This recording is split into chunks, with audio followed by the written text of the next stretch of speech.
Israel में प्रधानमंत्री Benjamin Netanyahu का एक ऑडियो टेप बार बार रिवाइंड करके खूब सुना जा रहा है। इस ऑडियो क्लिप में नेतन्याहू एक ऐसे शख्स से बात कर रहे हैं जिसे हमास ने बंधक बना लिया था, लेकिन अब उसकी रिहाई हो चुकी है। नेतन्याहू के इस टेप कांड के सामने आने के बाद इजराइल में खलबली मची हुई है।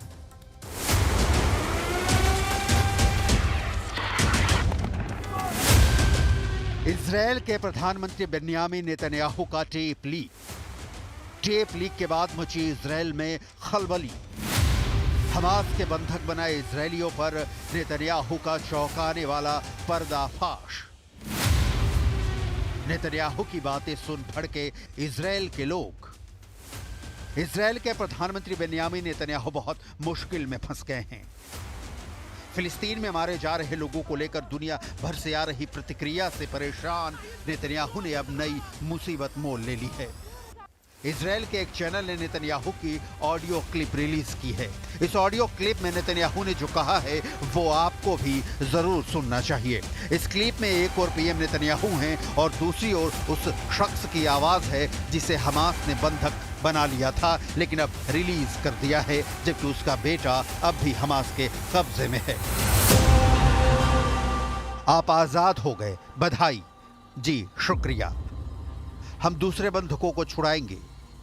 मेरा बेटा अब भी बंधक है।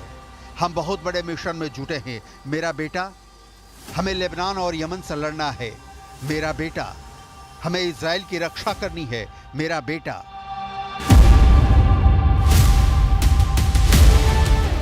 पूरे इजराइल में ये ऑडियो क्लिप चलाई जा रही है, ये साबित करने के लिए कि प्रधानमंत्री बेंजामिन नेतन्याहू को बंधक बनाए गए इजराइल के लोगों की कितनी चिंता और फिक्र है।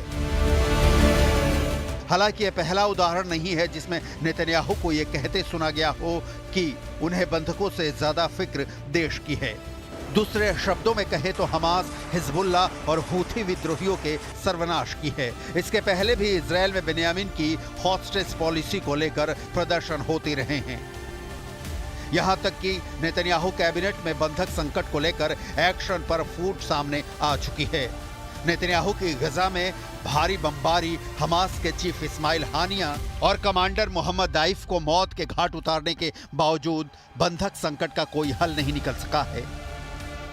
इजराइल की बड़ी आबादी अब कहीं न कहीं ये मानने लगी है कि नेतन्याहू बंधक संकट को सुलझाने के प्रति बहुत गंभीर नहीं है। उन्हें गजा ले गए।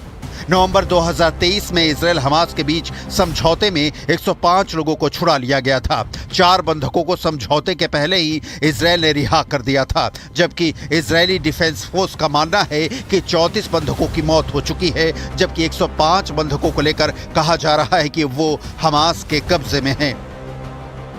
बेंजामिन नेतन्याहू इजराइल को बार बार भरोसा दिला रहे हैं कि वो बंधकों को छुड़ाने में कामयाब होंगे, लेकिन गजा के युद्ध मैदान में नेतन्याहू का एक्शन देखकर इजरायली नेतन्याहू से बहुत नाराज हैं। ऑडियो क्लिप बता रही है कि नेतन्याहू बंधकों की रिहाई से ज्यादा हमास के अंत पर फोकस कर रहे हैं और यही बात इजराइल के लोगों में आक्रोश पैदा कर रही है।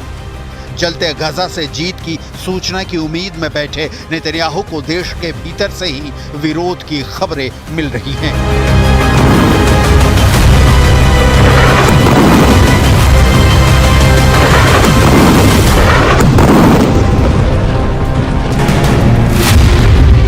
नेतन्याहू इस वक्त 4 मोर्चों पर घिरे हुए हैं। पहला है हमास का सफाया कि उनकी कसम। दूसरा मोर्चा है लेबनान से हिजबुल्ला के युद्ध का ऐलान। तीसरा है यमन के हूथी विद्रोहियों की ओर से अटैक। और चौथा है घरेलू मोर्चे पर नेतन्याहू के खिलाफ उठती आवाजें। चौतरफा घिरे नेतन्याहू के सामने सबसे बड़ी चुनौती ये घरेलू मोर्चा ही है, क्योंकि देश में अव्यवस्था फैलती है तो ये तथ्य है कि जंग जीतकर भी नेतन्याहू के हाथ नील बट्टा सन्नाटा ही आएगा। बंधकों और लापता परिवारों के फोरम ने जून में भी देश भर में रैलियां की, नेतन्याहू के आवास के बाहर प्रदर्शन किया था। इजराइल और गजा के बीच लगातार चल रहे युद्ध के चलते इजराइल में जल्द चुनाव की मांग भी उठ रही है। इजराइल में 2026 में चुनाव होने हैं, लेकिन युद्ध को देखते हुए इजराइल में जल्द चुनाव कराए जाने की मांग जोर पकड़ती दिख रही है।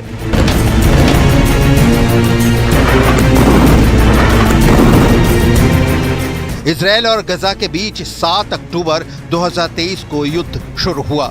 हमास ने युद्ध की शुरुआत की, लेकिन जवाबी हमले अभी तक इजराइल की तरफ से जारी हैं।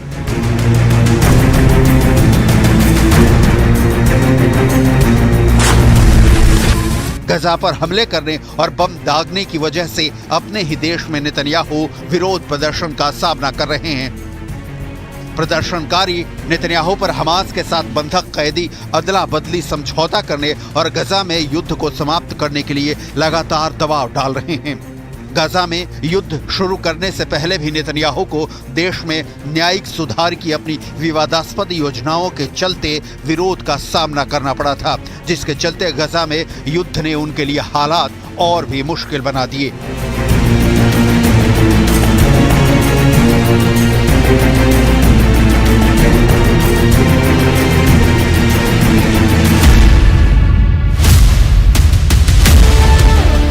गजा में युद्ध शुरू हुए 10 महीने हो गए हैं। इस युद्ध में अब तक 40,000 फिलिस्तीनी मारे गए हैं। 1 लाख से ज्यादा लोग घायल हो चुके हैं। माना जाता है कि 10,000 से अधिक लोग बमबारी वाले घरों के मलबों के नीचे दबे हुए हैं। इसके अलावा जो लोग गजा में अभी जिंदा हैं, वो भूखमरी का सामना कर रहे हैं। खाना, पानी, बिजली और दवा जैसी बुनियादी चीजों की भारी कमी है, जिसके चलते बहुत बड़ी आबादी कुपोषण और बीमारियों से घिर गई है। अंतर्राष्ट्रीय न्यायालय ने इजराइल को नरसंहार का आरोपी कहा है, लेकिन नेतन्याहू की दलील है कि आम फिलिस्तीनियों की मौत के लिए भी हमास ही जिम्मेदार है। हमास के आतंकी आम फिलिस्तीनियों के बीच छुपकर अपनी जान बचाने की कोशिश करते हैं, लिहाजा इजरायली डिफेंस फोर्स को उन जगहों पर हमले के लिए मजबूर होना पड़ता है। नेतन्याहू के दिमाग में ये बात बहुत क्लियर है कि अब की बार हमास के बहाने हिजबुल्ला और हूथी जैसे परमानेंट दुश्मनों को सबक सिखाने के अलावा कोई दूसरा विकल्प नहीं बचा है। नेतन्याहू यही कर रहे हैं।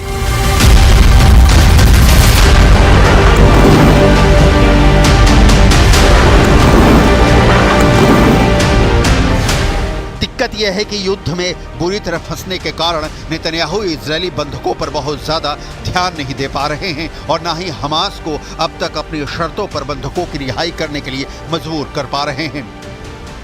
इजराइल में एक बड़े तबके का मानना है कि युद्ध लंबा खींच रहा है और बंधकों की रिहाई की कोई सूरत बनती नहीं दिख रही है। मतलब नेतन्याहू ने जिसके लिए युद्ध छेड़ा, वो अपने मकसद से भटक गया है। जिस ऑडियो क्लिप को लेकर नेतन्याहू निशाने पर हैं, उसमें नेतन्याहू ये भी कह रहे हैं कि वो 7 अक्टूबर 2023 की तारीख को इजराइल की हार की तारीख नहीं मानते, जबकि 7 अक्टूबर को हमले के लिए इजराइल की सुरक्षा के लिए जिम्मेदार कई अधिकारी माफी मांग चुके हैं। लेकिन नेतन्याहू ने अब तक 7 अक्टूबर को हुई सुरक्षा चूक की कोई जिम्मेदारी नहीं ली है। इसकी वजह से भी लोगों में काफी गुस्सा है। नेतन्याहू बीते 40 वर्षों से इजराइल की सियासत की एक ताकतवर शख्सियत रहे हैं। संयुक्त राष्ट्र में इजराइल का पक्ष मजबूती से रखने के बाद नेतन्याहू 1996 में ओस्लो शांति समझौते के विरोध के मुद्दे पर पहली बार देश के प्रधानमंत्री बने थे। ओस्लो समझौते के तहत फिलिस्तीनियों के लिए एक अलग स्वतंत्र देश का प्रावधान था, लेकिन नेतन्याहू अलग फिलिस्तीन देश के हमेशा से विरोधी रहे हैं। नेतन्याहू इसके लिए अमेरिका से भी नाराजगी मोल लेते रहे हैं। हमास के खात्मे के मकसद पर इजराइल के सभी लोग एक मत हैं। लगभग पूरा इजराइल युद्ध का समर्थन करता है, लेकिन जिस तरह से ये युद्ध लड़ा जा रहा है और जैसे अब तक सभी बंधकों को छुड़ाया नहीं गया है, उससे नेतन्याहू का सियासी करियर दांव पर लग गया है।